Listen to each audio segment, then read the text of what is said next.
c'était avant, évidemment, hein, parce que les temps changent un petit peu. Les vraies voix sur Sud Radio avec notre débat. Milan et Venise en quarantaine pour tenter de venir à bout du coronavirus. Faut-il également mettre les régions françaises, les villes françaises les plus touchées par le virus en quarantaine? C'est la question. 0826 300 300, vous êtes les bienvenus. Et les réseaux sociaux, Trina. Bien, nos auditeurs ont voté oui à 83%. Et on a Michel qui nous dit: ce gouvernement privilégie l'économie au détriment de nos vies. L'OMS a félicité l'Italie pour sa décision de confinement. Sud Radio, les vraies voix. Le débat est ouvert. Matteo Ghisalberti est avec nous. Buonasera. Buonasera. Rédacteur en chef de Putsch, voilà, sur Putsch.fr, absolument, média français, qui y va, hein, ils n'hésitent pas, ils y vont, hein, ils pourraient être vraie voix. Parlons vrai. Oui. Voilà, parlons vrai, c'est un peu mais la marque de fabrique tout de même, non? Oui, ça dépend. Complètement, toujours. Bon, avant de vous donner la parole, on va prendre la température, si je puis dire, en Italie. C'est le cas de le dire. Avec maître Ciro Perelli qui est avec nous. Bonsoir. Buonasera. Buonasera.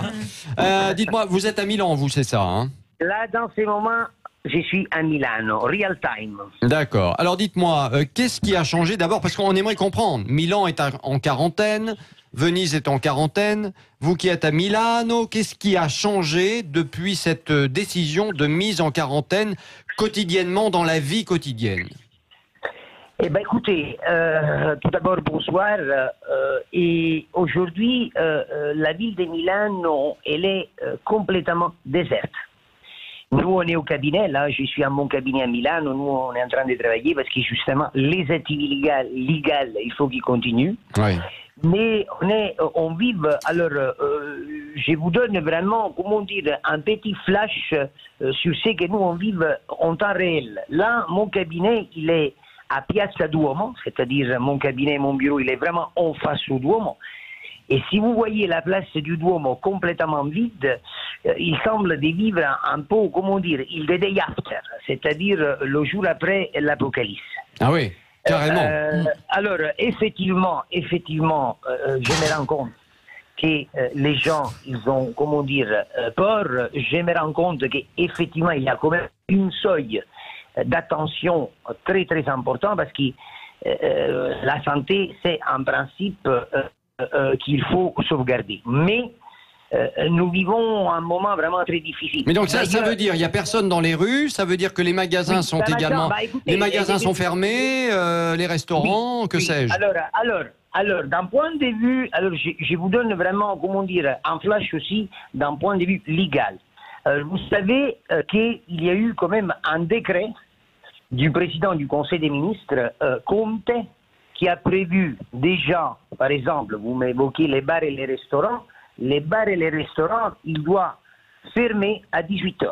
C'est-à-dire, ils peuvent quand même être ouverts au public jusqu'à 18 h, mais à 18 h, il y a la fermeture de tous les bars et restaurants.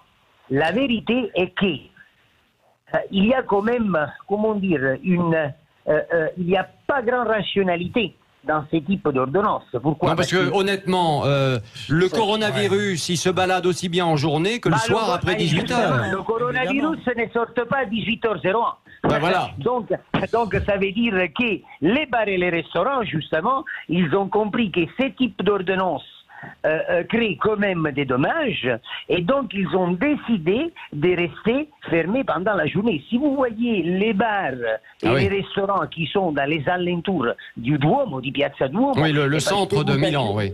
Oui, et je peux vous assurer que aujourd'hui, à 13 h, je me suis un petit moment baladé justement pour voir comment était la situation. Même si il y a des restaurants qui sont ouverts, il n'y avait personne.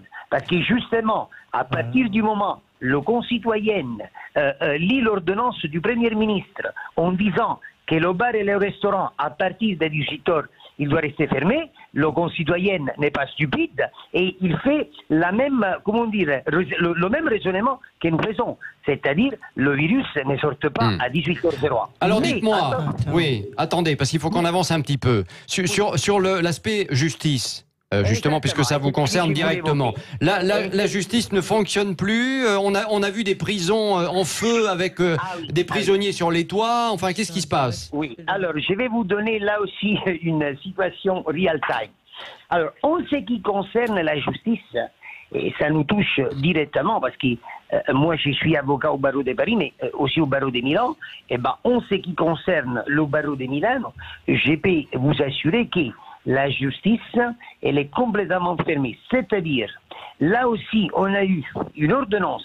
Donc, n'est pas seulement le décret du président Antonio Conte, qui a prévu quand même une suspension des activités, judiciaires, mais nous avons aussi reçu des inputs de la part de l'Ordre national des avocats. Alors, toutes les activités judiciaires, droit civil, droit pénal, sont suspendus, sauf des activités.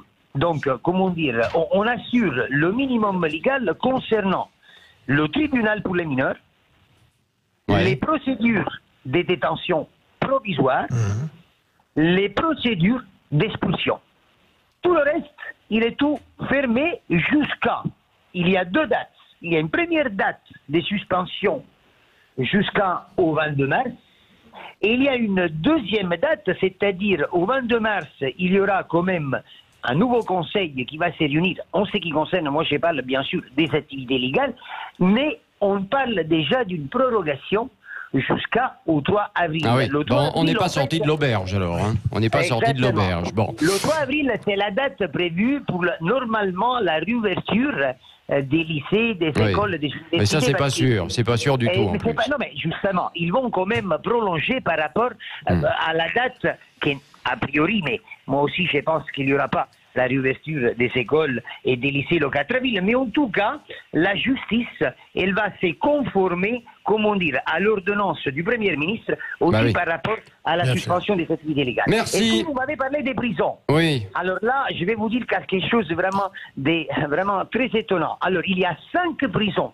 En ce moment, je suis en train de vous parler, mais en ce moment, en réalité, il y a 5 prisons qui sont, en situation vraiment de danger et d'urgence. Alors, il y a déjà la prison de San Vittore.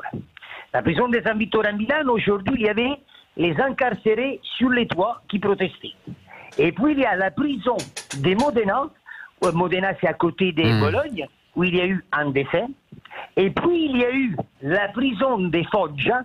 Foggia, c'est dans les Pouilles, où il y a eu 7 décès et 360 détenus qui se sont échappés. Échappés, sortis, oui, bien sûr. Bon, on a vu les images d'ailleurs. On a vu les images, c'est évidemment très, très impressionnant.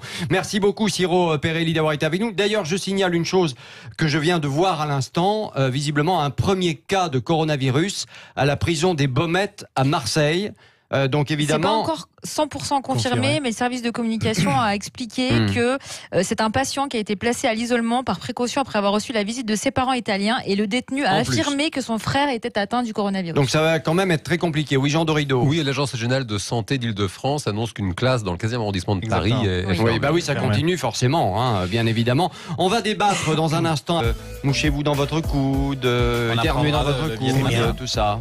Quelle suavité par rapport à la tragédie internationale. C'est vrai, c'est vrai. Ils ont un peu de recul. Les vraies voix sur Sud Radio avec la suite de notre débat. Milan et Venise en quarantaine pour tenter de venir à bout du coronavirus. Faut-il également mettre les régions françaises les plus touchées, les villes les plus touchées en quarantaine? 0826 300 300 et les réseaux sociaux. Trina. C'est toujours oui à 80%, et je tiens à noter qu'on a certains de nos auditeurs qui demandent à ce que Paris soit mis en quarantaine. Carrément. Voyons où on en est. Non, mais les gens ont peur. Ils se disent, si on doit faire un effort pour arriver à combattre ce virus une fois pour toutes, pourquoi pas? Voilà, comment le combattre une fois, parce qu'il reste chez eux? Il circulera moins. Voilà. Ça veut rien dire. Moi, je pense que le virus restera toujours là. On donnera plus de temps. On donnera peut-être plus de temps. C'est ce que j'ai compris en écoutant surtout les médecins en Italie, parce que forcément, en ce moment, je regarde beaucoup ce qui se passe dans mon pays d'origine. Ouais. Parce que aussi j'ai de la famille en Lombardie et ma Provence est devenue l'un des foyers, celle de Bergame. Apparemment, le fait de gagner du temps, ça permet d'éviter de faire craquer les structures sanitaires, qu'en Italie malheureusement sont déjà à un niveau maximal, parce qu'on est en train de les médias ont retrouvé des documents, disons des échanges entre les médecins. Ils sont déjà en train d'envisager le qui je vais sauver. Ah oui. Il y a un mouvement de panique chez les médecins en Italie en ce moment. Mais parce que beaucoup ont été contaminés et... Ah ouais, c'est les vieux qui trinquent, si je comprends. Je ne sais pas. Ouais. Si on pose la question qui Matteo vous sauver... Ghiralberti, est-ce qu'à votre avis, puisqu'on parle de ce qui se passe en Italie et de ce qui se passe évidemment en France, la France va prendre le même chemin que l'Italie à terme, à votre avis? C'est-à-dire qu'on va avoir des villes, je sais pas, Mulhouse, Ajaccio et d'autres qui pourraient être mises sous cloche. Est-ce que c'est une solution, que vous trouvez? Je sais pas, l'OMS dit par exemple, les Italiens ont eu du courage. Alors l'OMS, je prendrai ces déclarations avec un pointillé, les pincettes, parce que ils avaient dit aussi que les Chinois avaient fait de bonnes choses à un moment. Et donc, moi, je n'ai pas des colères vis-à-vis de qui que ce soit. Mais ce que je constate, c'est que ce qui est en train de se passer en Italie, on ne pouvait pas l'imaginer il y a 3 semaines. Même 2 semaines, même une semaine presque. Si je regarde, par exemple, les chats sur WhatsApp que j'ai avec mes amis là-bas, personne pouvait imaginer qu'on arrivait à une situation de ce type, même s'ils étaient proches justement des foyers de Codogno, etc. Ouais. Mais on n'avait pas eu de contamination. Et là, on s'est retrouvé, à mon avis, à cause d'une manque d'anticipation, dans une situation encore pire que celle qu'on aurait pu gérer avant. Enfin, là, on est en train de parler du cœur économique du pays qui va s'effondrer. Le nord du pays, oui. Exactement.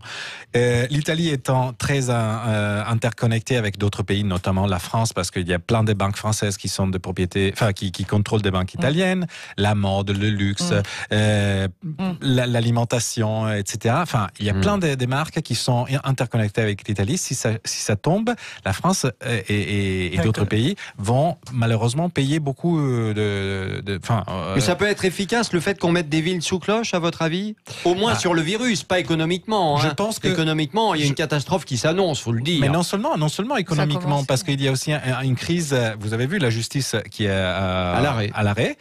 Les hommes et femmes politiques italiens aussi sont. Il y en a certains qui sont contaminés, notamment le secrétaire général, du Parti démocrate, qui est l'un des partis du gouvernement. Et comme ils ont participé en France à des émissions politiques parce qu'il y avait un référendum constitutionnel en prévision qui a été décalé d'ailleurs, et plein de choses, ils ont potentiellement contaminé plein de gens qui siègent au Parlement, qui siègent au gouvernement. Donc, si on a une situation grave, qu'est-ce qu'il va se passer au niveau de la démocratie aussi de ce pays? Et en ce qui concerne l'anticipation, ce que je dis, c'est que il y a 3 semaines, ou un mois désormais. Non, mais la France a l'air d'avoir un petit peu mieux anticipé. Oui, ça je dois le dire. Mais c'est pas pour ça que la situation est simple. Non, mais vous voyez, quand il y a eu les cas à Contamine, Montjoie, on a réagi tout de suite. Oui. En Italie, dans la même période, on avait par exemple l'exemple de la Toscane, où le président,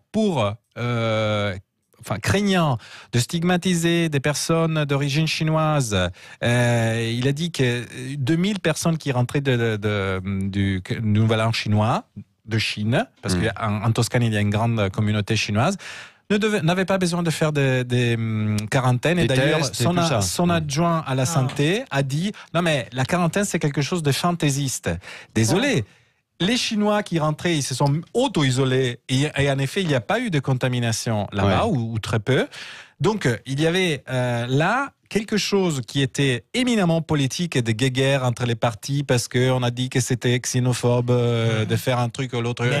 Mais on devait tout simplement prendre en charge des gens chinois ou pas chinois, italiens, africains, je ne sais pas, qui rentraient de Chine parce que c'était une zone.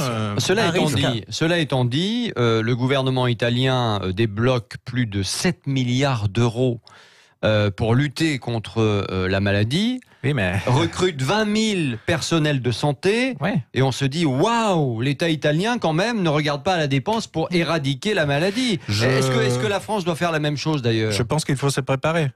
Et que l'Union européenne doit aussi éviter de... Parce que pour l'instant, je ne veux pas prêcher pour mon pays, mais ce que je constate, c'est que la Commission européenne a dit, en fait, toutes ces dépenses extraordinaires ne rentrent pas dans les limites du bilan, etc. 3%, du fameux 3%. Mais là, ça va tout péter, désolé. Enfin, et Et c'est la taille critique de l'Italie va être beaucoup plus lourde que celle de... Ça a une telle intensité en Italie, est-ce que c'est vrai parce qu'il y a beaucoup plus de seniors que chez nous?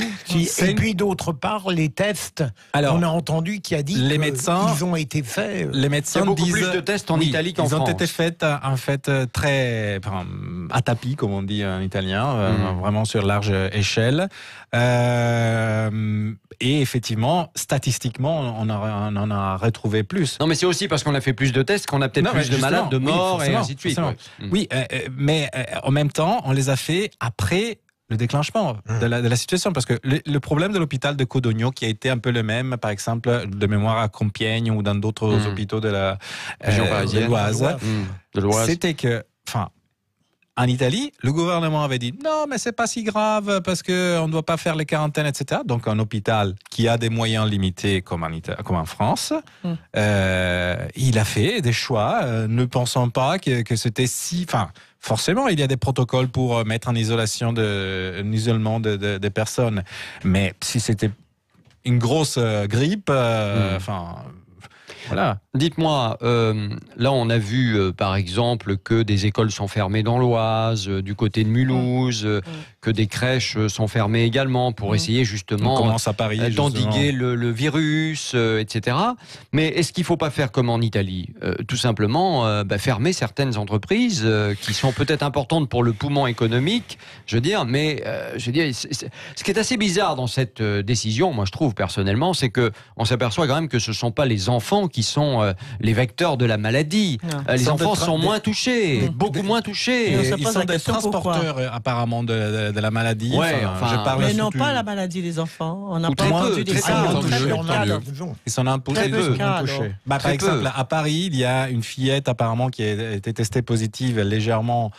J'ai lu sur le site de France Bleu il y a quelques heures. Et mais qu'on ferme une école par-ci par-là, c'est une chose. Là, je parle des villes où vraiment, aujourd'hui, comme dans l'Oise par exemple, eh bien, le coronavirus est extrêmement présent, extrêmement installé. C'est bien de fermer les écoles et les crèches, mais il faut peut-être aller plus loin. On n'a pas des villes vraiment sous cloche comme en Italie aujourd'hui. Justement, je me demande. Donc, est-ce qu'il faut faire la même chose ou pas, à votre avis? Moi, à mon avis, on arrivera à ça et on sera un peu obligé de le faire, parce que moi, je ne crois pas, par exemple, qu'à Paris, il n'y a pas de cas. Parce que c'est statistiquement impossible. C'est impossible, évidemment. Il ne s'arrête pas en dehors du comment ça s'appelle, du périphérique. C'est pas comme le nuage de Tchernobyl. Mais encore une fois, si on anticipe, je pense que les personnes pourront comprendre. Si on anticipe, on donnera leur les moyens pour réagir, pour avoir moins peur peut-être aussi. Docteur Dorido. Oui, non, c'est-à-dire que là, ce qui est quand même très très compliqué pour des villes comme Paris, c'est que c'est des villes où il y a tellement de mouvements. Le tourisme est une ressource très importante pour Paris. Ça veut dire qu'on ne laisse plus rentrer de touristes. Il y a une activité économique aussi colossale.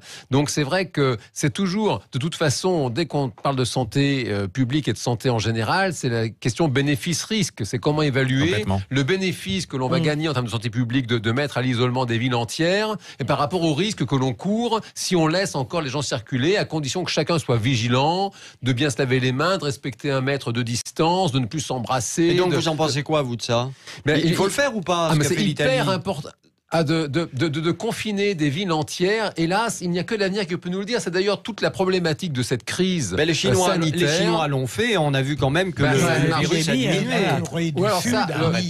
Est en train de diminuer. Le virus diminue aussi de façon mécanique. Ça, c'est aussi une réalité. C'est-à-dire qu'ils ont eu, dans toute crise virale comme ça, il y a la poussée, il y a un pic, et puis derrière ça descend. Et là, le souci, et c'est aussi la limite quand même de nos politiques qui ont du mal à prendre des initiatives, je trouve, c'est qu'on voit à quel point ils sont dépendants des experts, en l'occurrence les infectiologues et les virologues. C'est normal aussi qu'elles soient un peu dépendantes des experts de santé. Toutefois, les experts font leur job d'experts, ils le font bien, à savoir qu'ils ne peuvent pas dire avec certitude comment la situation va évoluer, parce que le virus, on ne sait pas comment ça peut évoluer. Donc il y a des principes de précaution à mettre en place, avec toujours ce bénéfice-risque. Ce qui est essentiel, me semble-t-il, c'est que chacun soit vraiment très, très responsable de justement faire attention de se laver les mains, de ne pas s'embrasser, de respecter la distance de sécurité. C'est quand même ça l'essentiel. Oui, ensuite, les politiques font leur job de décideurs. Matteo pointe des incohérences parce que effectivement, à la frontière franco-italienne, on peut passer tranquillement et on est à, je pense, 200 km de la première zone rouge. Forcément, les gens se posent des questions. En même temps, forcément, je dis attention, il ne faut pas stigmatiser les Italiens parce qu'ils sont italiens. D'ailleurs, il faudrait aussi se poser la question du sens des frontières, parce que toute cette histoire, malheureusement ou heureusement, a rappelé que les frontières existent. Vous voyez, en Italie, il y a les Italiens du Sud, maintenant, qui discriminent, entre guillemets, qui ne veulent pas que même des gens de leur famille rentrent dans le Sud. Des gens du Nord viennent dans le Sud. Voilà, donc les frontières existent. Il y a des communes qui s'auto-isolent, enfin même, on a vu. Donc, utilisons-les dans les bons sens. Sondage ce matin disait que 70% des Français ne se serrent la main encore. Oui, c'est ça, voilà, c'est un vrai problème. Non, mais c'est un sondage c'est un sondage IFOP qui montre effectivement que les Français n'ont pas beaucoup changé leurs habitudes. Et ça, c'est ça, me semble-t-il, le problème majeur, c'est que chacun soit responsable, les citoyens, de revenir à des gestes de bon sens en termes d'hygiène, se laver les mains, ne pas s'embrasser à tout va, ne pas se toucher, zéro contact. C'est pour ça que Babette, par exemple, vient de faire pour la 15e fois, elle vient de se mettre du gel hydroalcoolique sur les mains. Elle veut en priver les autres. Mais tout à l'heure, avant que vous arriviez... c'est ma fête aujourd'hui, t'as pas dit que c'est la fête Elisabeth? Avant que vous arriviez, mon cher, tout à l'heure, on avait quand même Philippe Bilger qui voulait sucer les doigts de pied de Babette. Donc, on est loin du zéro contact. On est loin du zéro contact. Si vous voulez, elle me tendait son pied, je lui ai dit quitte à me tendre son pied. Mais c'est normal, les Chinois se disent bonjour comme ça. J'ai toujours dit que la France est le pays de l'amour, donc... L'Italie aussi. Et c'est un Italien qui dit ça. Non, mais la question, c'est avec cette maladie, on va plus pouvoir faire l'amour non plus. Ça continue. Voilà on peut le faire si on ne s'embrasse pas. Voilà où on en est. Ah bon? Ouais. C'est un style. C'est un style. On va tout savoir. Faut avoir envie. Ça s'appelle pas. Allez, chers amis, merci Mathéo d'être venu nous voir, évidemment. En tout cas, si vous me permettez, j'espère que cette expérience va nous renforcer tous et réunir tous aussi. Les frontières existent, mais on a tous la même guerre maintenant, et j'espère qu'on s'en rappellera aussi après, parce qu'il y aura des dégâts économiques. On devra se serrer les coudes en France, en Italie. La première fois, il y a eu des épidémies depuis bien avant ça. Bien sûr. Donc, on verra la suite, parce qu'on n'est qu'au début de l'histoire, malheureusement. J'en ai bien peur.